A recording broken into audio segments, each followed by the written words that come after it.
চাঁপাইনবাবগঞ্জের শিবগঞ্জের চৌকা সীমান্তের কাঁটাতারের বেড়া নির্মাণ করাকে কেন্দ্র করে বাংলাদেশের সীমান্তরক্ষী বাহিনী বিজিবি ও ভারতের সীমান্তরক্ষী বাহিনী বিএসএফ এর মধ্যে গত দুদিন ধরে চলছে উত্তেজনা। জানা গেছে, আওয়ামী লীগ আমলে সীমান্তের নোম্যান্স ল্যান্ড থেকে 50 গজ এগিয়ে বাংলাদেশের অভ্যন্তরে ভারত একটি কাঁচা রাস্তা নির্মাণ করে 5-6 মাস আগে। সেই রাস্তায় কাঁটাতারের বেড়া নির্মাণ করার সময় এই উত্তেজনা দেখা দেয়। এদিকে সীমান্তে বাংলাদেশের ভূমি রক্ষায় স্থানীয়রাও ক্ষোভ জানিয়েছেন এবং বিএসএফ এর অবৈধ কর্মকাণ্ডকে প্রতিহত করতে বিজিবির সঙ্গে তারাও দিনব্যাপী সীমান্তে অবস্থান নেয়। একইভাবে ভারতীয় নাগরিকদেরও বিএসএফ এর সঙ্গে অবস্থান নিতে দেখা যায়।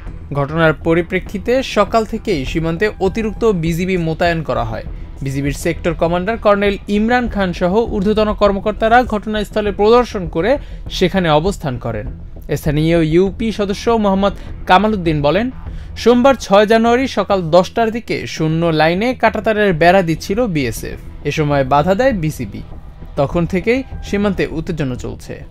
59 বিজিবির অধিনায়ক লেফটেন্যান্ট কর্নেল গোলাম কিবরিয়া জানান, সোমবার সকালে ভারতের বলদা জেলার কালিয়াচক থানার শবদলপুর বিএসএফ ক্যাম্পের সদস্যরা সীমান্ত ঘেঁষে কাঁটাতারের বেড়া নির্মাণ কাজ শুরু করলে বিজিবির পক্ষ থেকে বাধা দেওয়া হয়।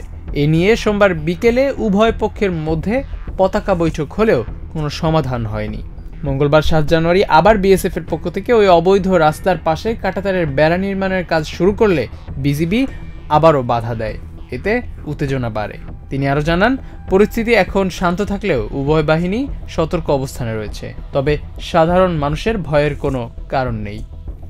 জুবায়ের জারি, heavenTV.press।